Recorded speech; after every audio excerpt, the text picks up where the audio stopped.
Olá, pessoal. Hoje é terça-feira, 6 de janeiro de 2026, e nosso querido amigo, nosso irmão, o Coronel Jacques Baud, está aqui conosco. Bem-vindo de volta, Coronel. Welcome back, Colonel.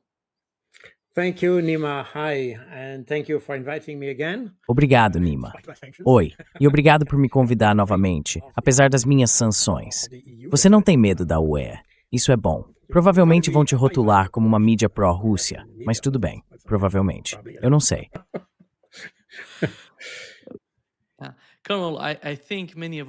Coronel, acho que muitos em nossa audiência, por favor, apertem o botão de curtir, isso nos ajuda a alcançar mais pessoas.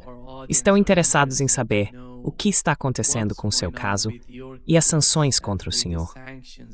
Quais são as últimas novidades que o senhor pode compartilhar conosco?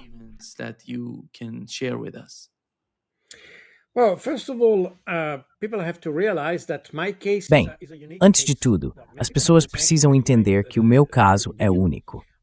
Muitas pessoas já foram sancionadas pela União Europeia, mas este caso é absolutamente singular. Primeiro, porque essas sanções são elaboradas como medidas de política externa. E como eu vivo dentro da UE, esta é a primeira vez que alguém que mora na União Europeia é alvo de medidas de política externa. Isso tem consequências, porque ao formular essas sanções, já que normalmente elas têm como alvo pessoas como terroristas ou outros fora da UE, não se aplica o mesmo arcabouço jurídico que existe dentro da União. Então, quando aplicaram as sanções a mim, me trataram como se eu fosse um terrorista na Síria.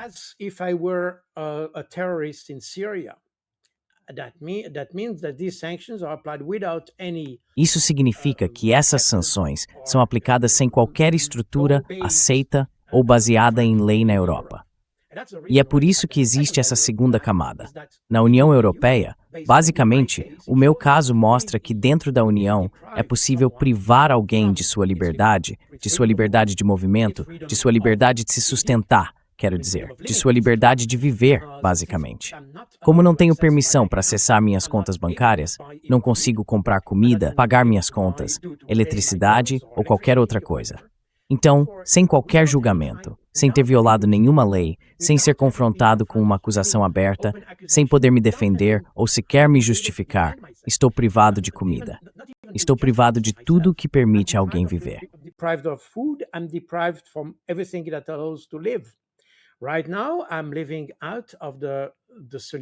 Neste momento, estou vivendo graças à solidariedade dos meus vizinhos, das pessoas que me trazem comida.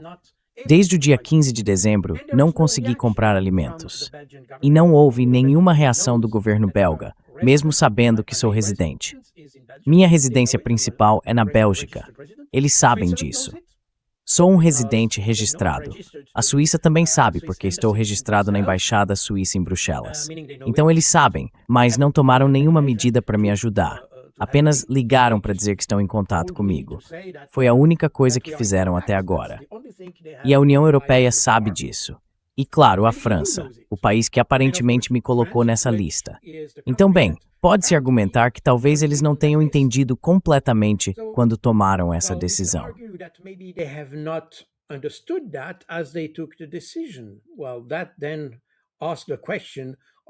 Bem, isso então levanta a questão de como a França toma suas decisões.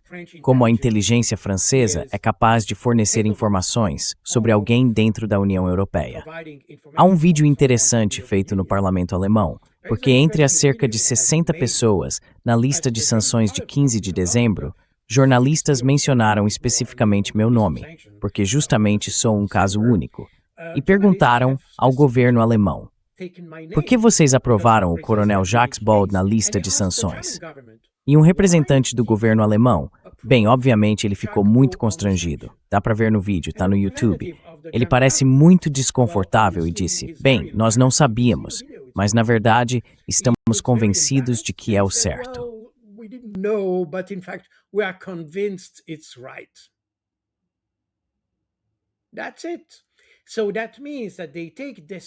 É isso. Então isso significa que eles tomam decisões sem nem saber se são justificadas, sem entender as consequências. E além de tudo isso, quero dizer, obviamente, minha vida pessoal é claramente afetada e impactada. Mas além disso, vemos que o processo de tomada de decisão que leva a decisões tão importantes é totalmente feito ao acaso. Em francês, chamamos isso de tomada de decisão de dedo molhado, sabe? Quando você molha o dedo e o coloca ao vento. E é exatamente isso. Eles não têm ideia do que estão fazendo, apenas aprovam as coisas. E isso mostra, na verdade, a fraqueza fundamental da tomada de decisão dentro da UA. E tenho certeza de que as pessoas nem perceberam as consequências do meu caso. Pessoalmente, acho que é a minha própria teoria.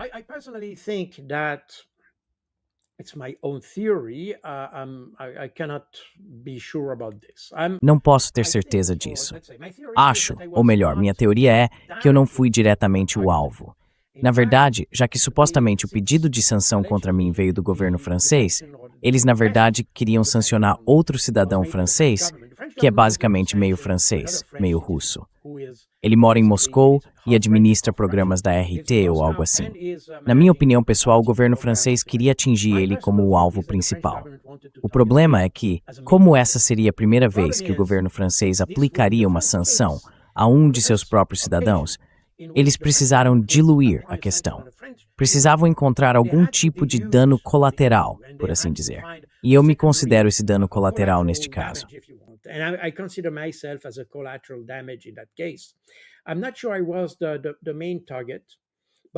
Não tenho certeza se eu era o alvo principal, mas o governo francês precisou justificar um propósito mais amplo para a sanção do que apenas atingir Xavier Morel, que é o verdadeiro alvo, e politicamente falando, muito contrário ao atual governo francês.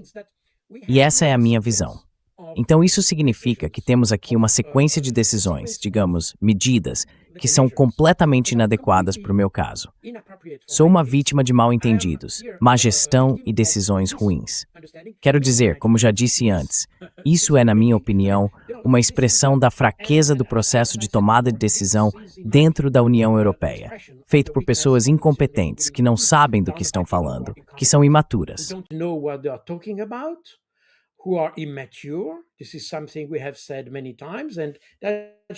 Isso é algo que já dissemos muitas vezes, e isso é apenas mais uma confirmação disso.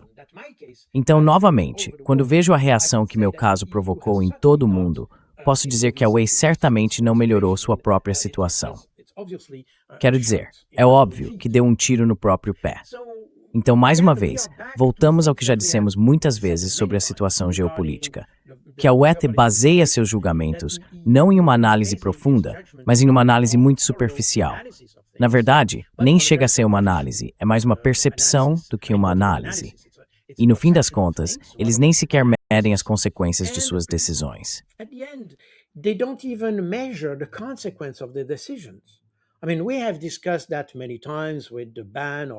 Quero dizer, já discutimos isso muitas vezes, com a proibição do gás natural da Rússia ou de outros lugares e tudo mais. Vemos que as pessoas tomam decisões sem medir o impacto de médio ou longo prazo dessas decisões. E isso é a marca, eu diria, de uma tomada de decisão adolescente. Sabe, quando você não é capaz de desenvolver uma visão sobre qual será o impacto e as consequências da sua decisão no médio ou longo prazo, é possível questionar seriamente as capacidades das pessoas que tomam essas decisões. E aqui estamos, um exemplo evidente. Então é aí que estou no momento. Agora, é claro, estou preparando o contra-ataque, porque preciso me defender.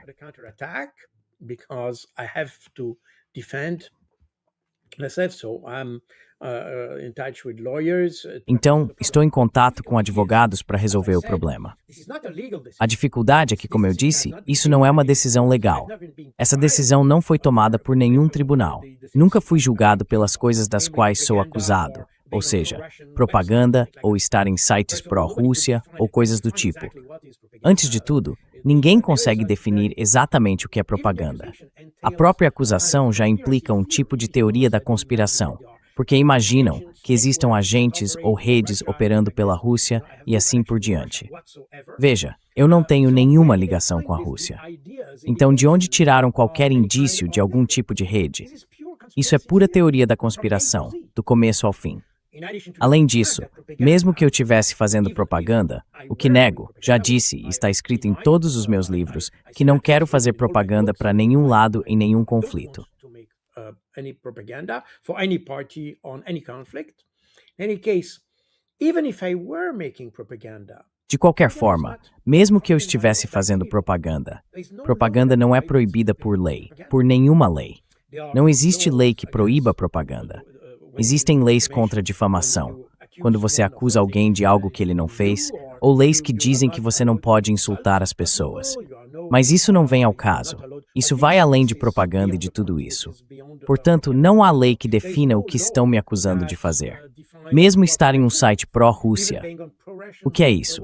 O seu site, por exemplo, o seu canal, é um canal pró-Rússia?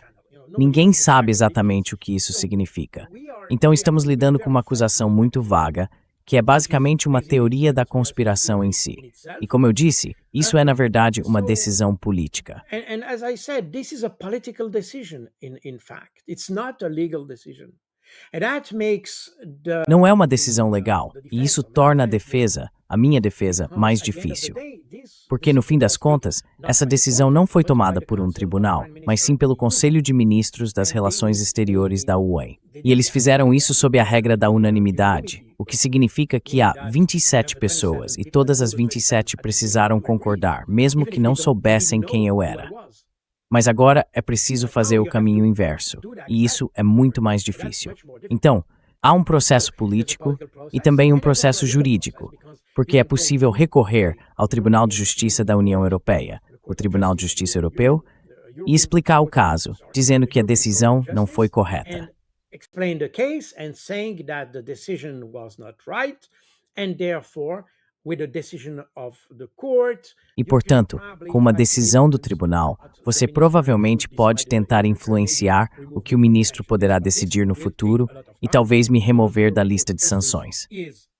Mas isso vai levar muito tempo, porque o Tribunal de Justiça da União Europeia é basicamente um grupo de funcionários públicos, e eles obviamente não têm pressa em resolver o caso.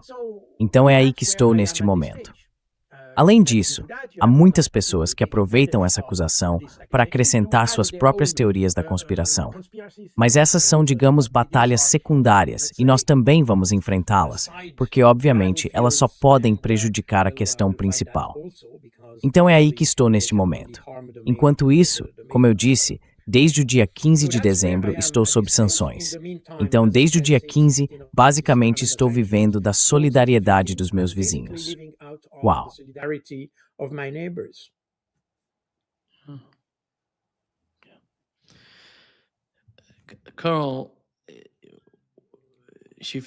Carl, mudando de assunto para o que está acontecendo na Venezuela e nos Estados Unidos, sabemos que o governo Trump decidiu sequestrar o presidente da Venezuela e levá-lo aos Estados Unidos para enfrentar a justiça, como eles dizem.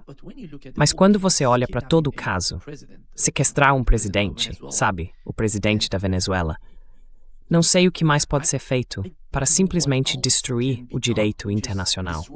Quando você observa toda a situação da Venezuela, o que vem à sua mente?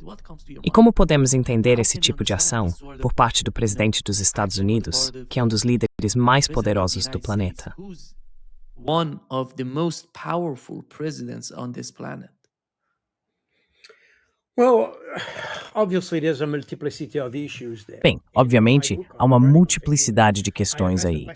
No meu livro sobre governança e notícias falsas, abordei a questão da Venezuela durante o primeiro mandato do presidente Trump, com toda a questão de Juan Guaidó e tudo mais.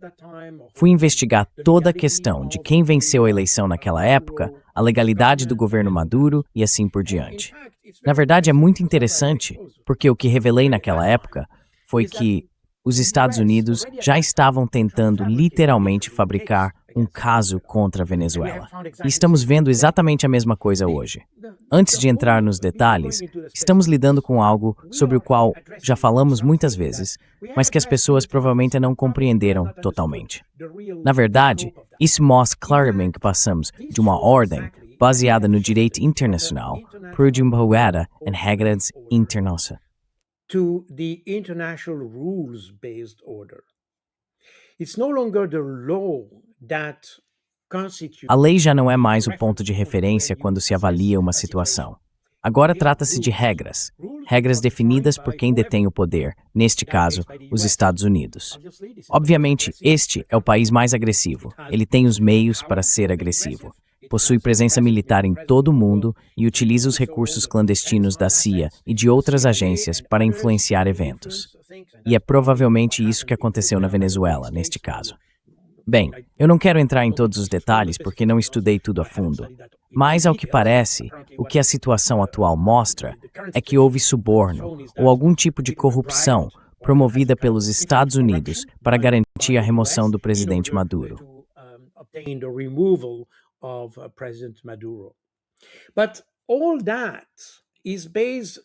Mas tudo isso não se baseia no direito internacional, porque, obviamente, isso seria proibido pelo direito internacional, mas é, na verdade, autorizado pelas regras definidas pelos Estados Unidos. E é aí que vemos, por exemplo, algumas acusações formuladas pelo governo dos Estados Unidos, como o chamado Cartel dos Sóis, ou seja, qual for o nome exato, que supostamente Maduro estaria liderando ou coordenando. E agora que Maduro está nos Estados Unidos e enfrentando julgamento, eles retiraram essa acusação. Chegaram até a dizer que esse cartel nunca existiu. Isso mostra que eles fabricaram completamente o caso do início ao fim. E você verá mais uma vez que começamos esse programa com o meu caso pessoal. Started this program with my personal case, and of course I'm not. E claro, eu não sou um caso tão importante quanto o de Maduro. Mas há algumas semelhanças. Você simplesmente fabrica um caso para sustentar seu argumento. A lei deixa de ser a referência. Passam a valer apenas as regras que você estabelece. É exatamente isso. Os direitos humanos, no meu caso, deveriam definir ou obrigar qualquer país, porque todo país, normalmente na União Europeia, tem regras para impedir que alguém seja privado de liberdades básicas. Mas isso não foi aplicado. Portanto, não estamos no campo do direito. Estamos no campo de regras definidas arbitrariamente, sem qualquer consentimento da população. São regras estabelecidas pelo seu partido governante, ou camarilha, clã, junta, chame como quiser. Pessoas não eleitas que decidem as regras. Not elected, who decide the rules. And that's exactly what we have. E é exatamente isso que temos. E é exatamente o que temos aqui na Venezuela também. Então, o que esse caso demonstra, e claro, dada a situação em que me encontro, eu me identifico com eles, embora sejam substancialmente diferentes, mas em essência tudo volta à mesma falta de legalidade em que estamos vivendo agora. Esta é a lei do mais forte, ponto final. Você define quem é bom e quem é mau. Não é a legalidade que define o que é certo, é a legitimidade. Veja, legalidade é quando você segue a lei, e a lei tem linhas vermelhas, e se você cruza essas linhas vermelhas, está fora da lei. É simples assim.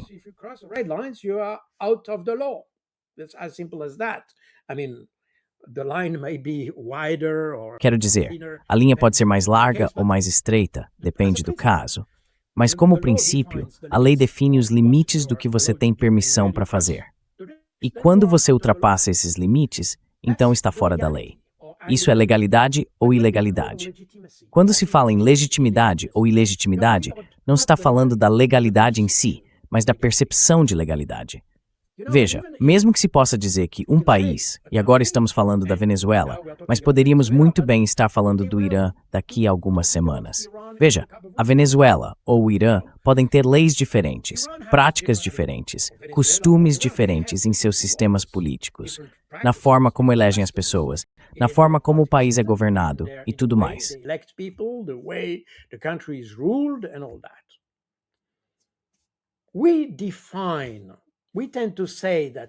Tendemos a dizer que, mesmo que algo seja legal em um país, chamamos isso de ilegítimo, porque a população não pode realmente decidir isto ou aquilo.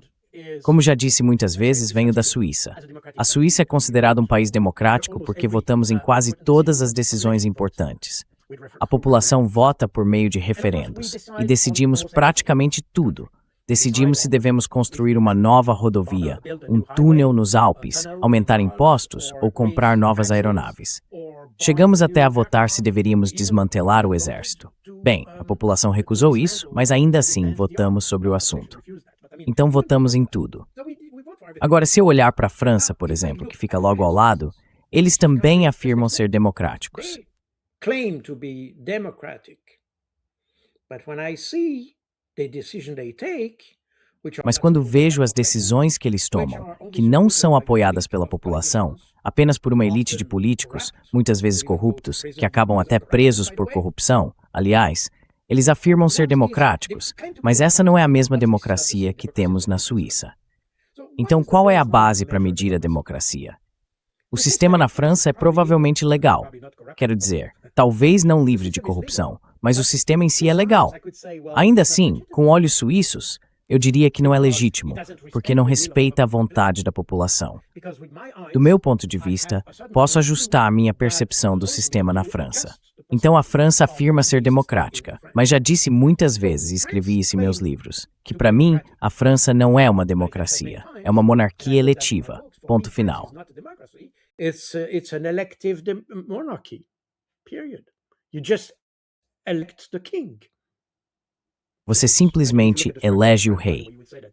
E se você observar a estrutura da França, aliás, diria que é quase a mesma estrutura que eles tinham sob a monarquia. Então pense nisso. Quando Maduro é sequestrado pelo governo dos Estados Unidos, qual é a reação na Europa? Onde está a indignação na Europa? Surpreendentemente, eles afirmam ser democratas. Dizem seguir a lei, o Estado de Direito e tudo mais. Mas quando se trata do sequestro de Maduro, qual é a reação da União Europeia? Eles apenas dizem que Maduro não era legítimo. Não dizem que ele não era legal.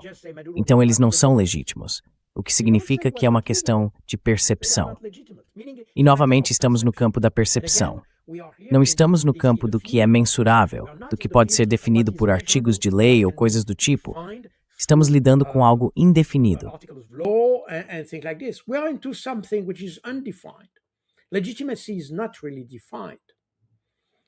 A legitimidade não está realmente definida. São as pesquisas que definem a legitimidade. E como você sabe, vamos supor que sim, mas todo mundo sabe que as pesquisas podem dar resultados diferentes dependendo de quem você pergunta. Então, o que é legitimidade? Essa é a reação que temos na Europa. Não se baseia na lei, baseia-se em regras. E essa é a evolução que estamos vendo hoje, eu acho, no mundo. E isso é extremamente preocupante, porque significa que as decisões são, na verdade, baseadas nas escolhas arbitrárias. Não em espírito of stress where thinning during this is any evaluação here. Depending on who decides. And that's where we are with the whole issue of the sanctions. E é aí que estamos, com toda essa questão das sanções e tudo mais. Não apenas no meu caso, aliás, mas em tudo com que lidamos. Porque agora vemos que, em vez de seguir processos diplomáticos ou de negociação, aplicamos sanções. É uma política de coerção em todos os lugares. E isso se aplica, aliás, também à Suíça. Quero dizer, a Suíça é o segundo país que mais sanciona a Rússia. O primeiro são os Estados Unidos, o segundo é a Suíça e depois vem a União Europeia. Quero dizer, isso pode ter mudado, mas essa era a situação em agosto do ano passado. Pode ter mudado desde então.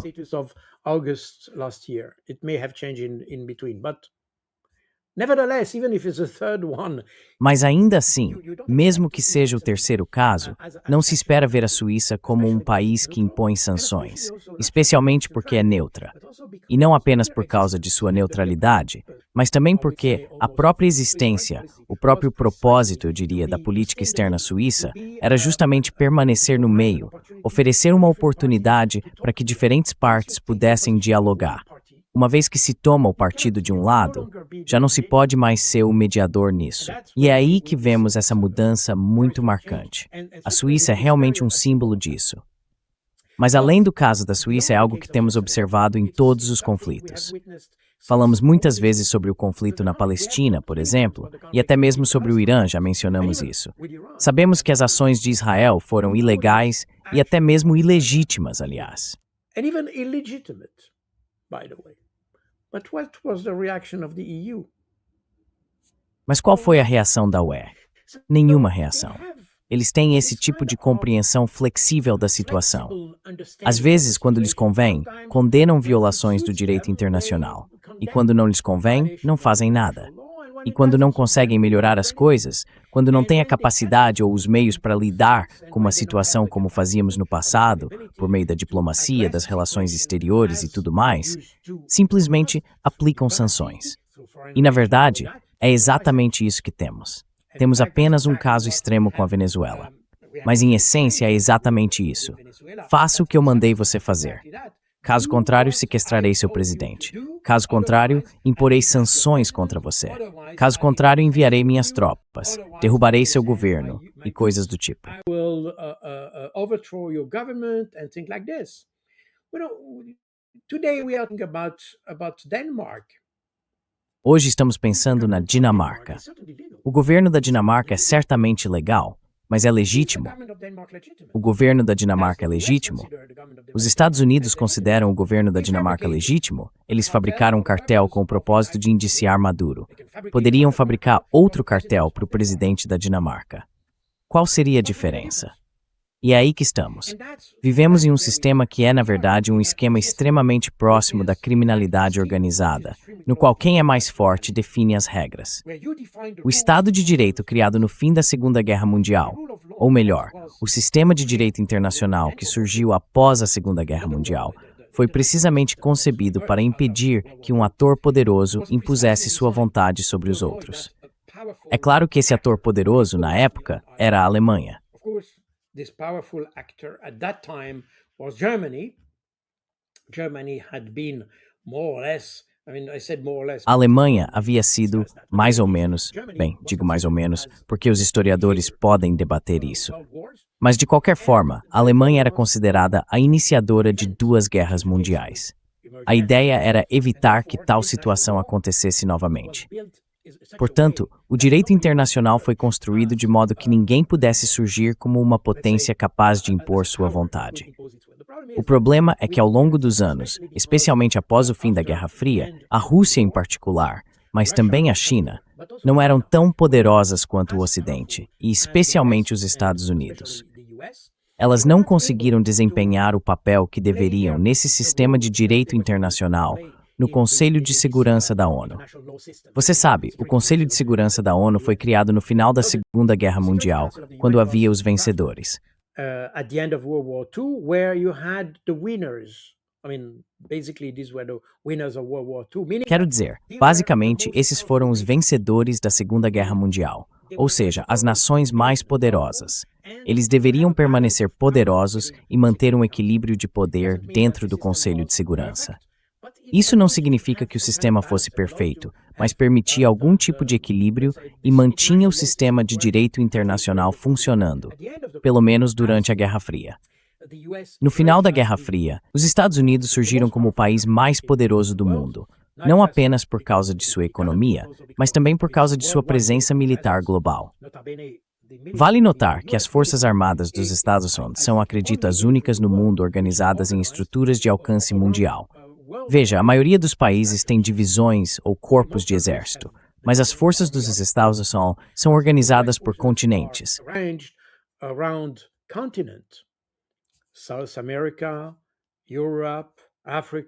América do Sul, Europa, África, Ásia, Ásia Oriental e assim por diante.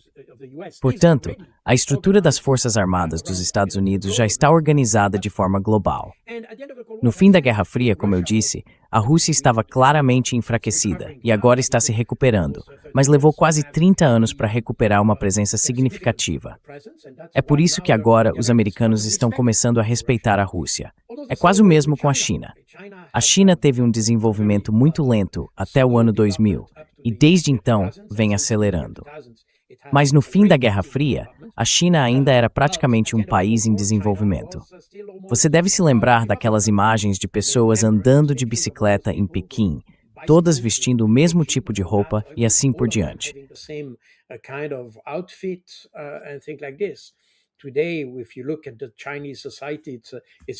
Hoje, se você observar a sociedade chinesa, ela é totalmente diferente do que era há apenas 30 anos. Logo após o fim da Guerra Fria, os Estados Unidos puderam aproveitar a supremacia que possuíam e começaram a consolidar seu poder naquela época. Agora, esse poder está sendo desafiado pela Rússia e pela China. E isso gera um tipo de conflito. Bem, não um conflito direto, porque os Estados Unidos estão começando a compreender a situação. Mas isso alimenta a ideia de tornar a América grande novamente. E provavelmente essa é uma das razões por trás do desejo dos Estados Unidos de assumir o controle de todo o chamado hemisfério ocidental, que é essencialmente o continente americano. Então, essa é a mecânica de toda a questão.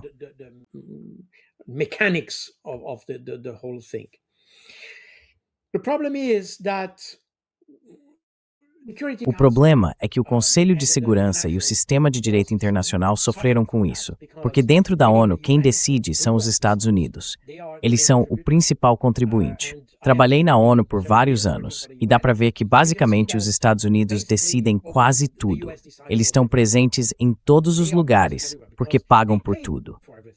Quando Kofi Annan, por exemplo, expressou a ideia de reestruturar a política da ONU e voltar a algo mais igualitário, retornar ao verdadeiro sistema de direito internacional, por assim dizer.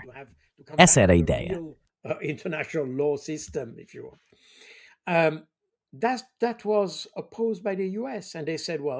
Os Estados Unidos se opuseram a isso e disseram, bem, se vocês fizerem isso, nós não pagaremos mais.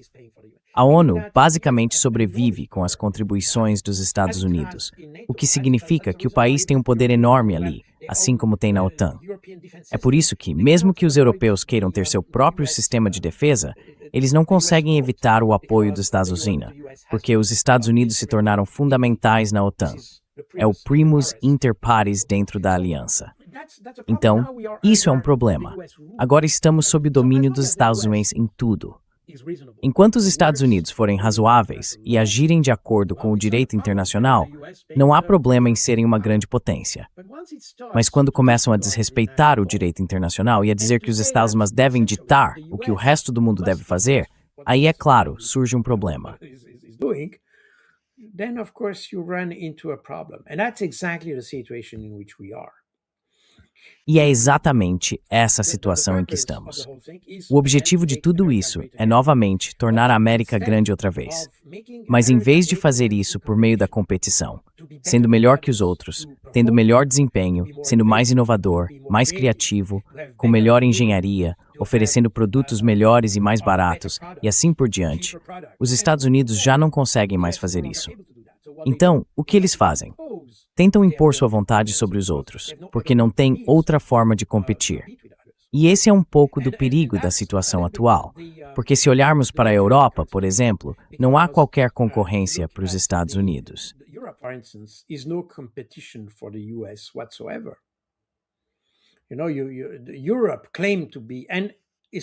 Sabe, a Europa afirmava ser, e essencialmente poderia ser, uma das grandes potências do mundo, porque, antes de tudo, é um continente com uma população enorme.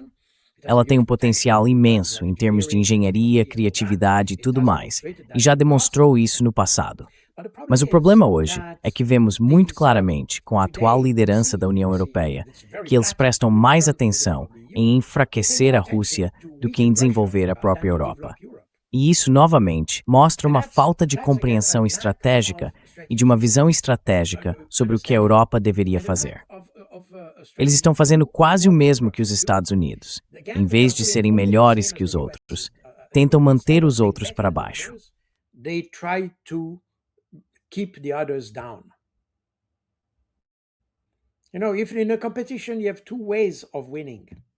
Sabe, em uma competição existem duas maneiras de vencer. Você pode se aprimorar, tornar-se melhor do que os outros, o melhor. E essa é a melhor forma de vencer uma competição. Mas a outra maneira é permanecer como está e tentar enfraquecer os outros, mantê-los para baixo. Essa é a abordagem negativa. Assim, você acaba se destacando como líder de alguma forma, mas não por se melhorar, e sim destruindo os outros. E é exatamente isso que os Estados Unidos estão fazendo. E a Europa também. Os únicos que realmente entenderam essa ideia de competição, de que precisam ser melhores, são os chineses. E é aí que eles entram no jogo. Eles são mais criativos, mais inovadores. Este é o país que registra o maior número de patentes todos os anos.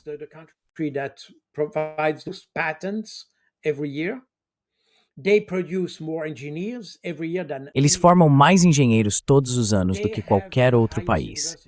Têm as melhores universidades e publicam mais artigos científicos do que qualquer outro. O problema é que a maioria desses artigos é escrita em chinês, então quase ninguém os lê. mas eles existem e são de altíssima qualidade. Mas como não queremos aprender chinês, bem, eles falam inglês, falam francês, falam alemão, mas nós não falamos chinês. Como resultado, eles têm uma vantagem. Eles são malvados. Eles estão entender o que fazemos, enquanto nós não conseguimos entender o que eles fazem. E é exatamente nesse step então. Os chineses agora são mais inovadores. The Chinese are now the most innovative, and look around when you see emerging. E olhe ao redor quando você vê tecnologias emergentes, novas tecnologias, como costumamos dizer. O design. Observe o design dos carros, o design dos eletrodomésticos ou o que for. Os chineses definitivamente têm uma vantagem hoje. Alguns anos atrás, eram o Japão ou alguns países europeus que se destacavam no design de objetos. Algo parecido com a China de hoje. Os primeiros carros chineses eram feios, agora são extremamente atraentes. Eles têm designs muito bons, muitos recursos e conseguem produzir a um custo muito baixo. Como resultado, são melhores. Por outro lado, a Europa não conseguiu desenvolver nada. Veja a IA. Os chineses operacionalizaram a IA, nós não. É interessante a forma como fazemos as coisas. Interesting the way we do it. I mean, we use AI to answer questions. Quero dizer, nós usamos IA para responder perguntas no Google e para fazer bons currículos, dissertações e coisas do tipo. Os chineses implementaram IA em processos industriais. Eles têm essas fábricas sem janelas. Fábricas escuras, porque não precisam de luz. Tudo é feito por robôs. Eles apenas colocam chapas de metal no início e um carro pronto sai do outro lado, ponto final. Tudo é feito por robôs com o uso de inteligência artificial. Eles a operacionalizaram. E isso, é claro, reduz custos, melhora o padrão de vida e assim por diante. A Europa ainda não entendeu isso. Então continuamos tentando rebaixar os outros em vez de nos elevarmos. Instead of raising ourselves. And the US is doing exactly that. I mean, E os Estados Unidos estão fazendo exatamente isso. Quero dizer, todos esses países, você provavelmente conhece melhor o Irã, mas a Venezuela é outro exemplo. Esses são países que não são essencialmente contrários aos Estados Unidos. Eles estão dispostos a trabalhar com os Estados Unidos. E você conhece a população iraniana melhor do que eu. Tenho muitos amigos iranianos, e essas não são pessoas que sejam contrárias ao Ocidente ou à Europa. Pelo contrário, são muito abertos a isso. Eles simplesmente têm referências culturais diferentes, modos de vida diferentes e uma compreensão diferente do mundo. Mas são muito abertos ao mundo ocidental, e seria extremamente fácil interagir. I would say the Western world. But we don't do that. Because we have decided. Mas nós não fazemos isso porque decidimos, de uma vez por todas, que esses eram países renegados. Na verdade, não sabemos bem por quê. Isso remonta a eventos de provavelmente 40 ou 50 anos atrás. Mas é isso. E hoje não evoluímos além disso. Como resultado, ainda os consideramos renegados. É claro que há outros aspectos, especialmente com o Irã, quando se trata do conflito com Israel. Mas essencialmente é o mesmo problema, apenas mais concentrado na questão de Israel. De qualquer forma, seria extremamente fácil integrar essas pessoas ao mundo ocidental e entender que elas são legítimas. Mas não fazemos isso porque, e é por isso que usamos a palavra legitimidade, é algo que serve a todo tipo de política.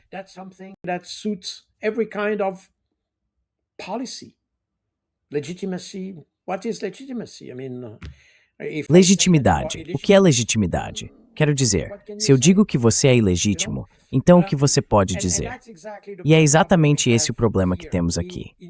Em vez de usar diplomacia, em vez de usar diálogo, em vez de tentar entender uns aos outros, de ver os benefícios, de buscar algum tipo de situação em que todos ganhem, decidimos, de uma vez por todas, que não podemos conversar com essas pessoas. Chegamos até a inventar questões. Mencionei Maduro. Mas, agora que penso nisso, tivemos o mesmo caso com Soleimani. Quando Soleimani foi morto, muita gente disse que ele apoiava terroristas da Al-Qaeda. Bem, isso está totalmente errado. Quero dizer, Soleimani chegou a ser agradecido pelos Estados Unidos por ajudar na luta contra o terrorismo jihadista nos anos 1980.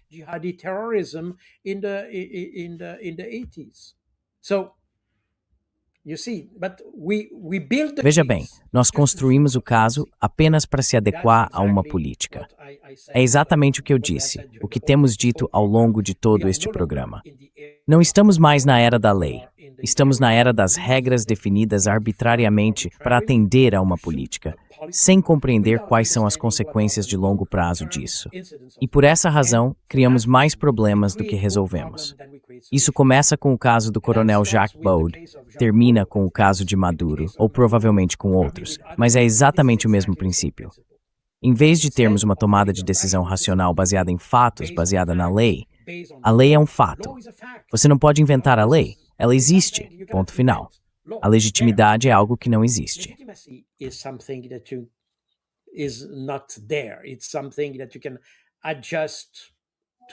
É algo que você pode ajustar à sua política.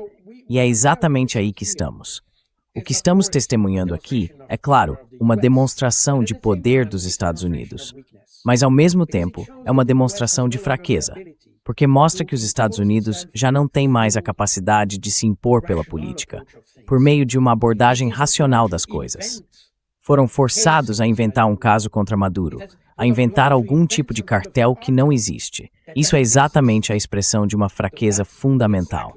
Quando você não é capaz de se impor pela sua inteligência, pela sua capacidade de ser melhor do que os outros, então você precisa ser pior do que os outros. E é exatamente isso que este caso demonstra.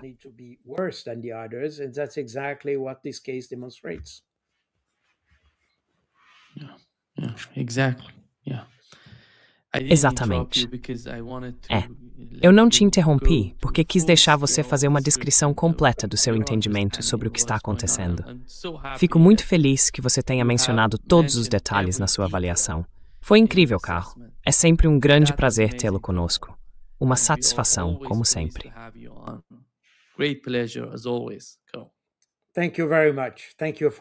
Muito obrigado. Agradeço por me convidarem novamente e também pelo apoio de todos. Quero aproveitar esta oportunidade para falar com seu público, porque muitas pessoas do seu público, e de outros também, manifestaram seu apoio ao meu caso. Sou muito grato por isso.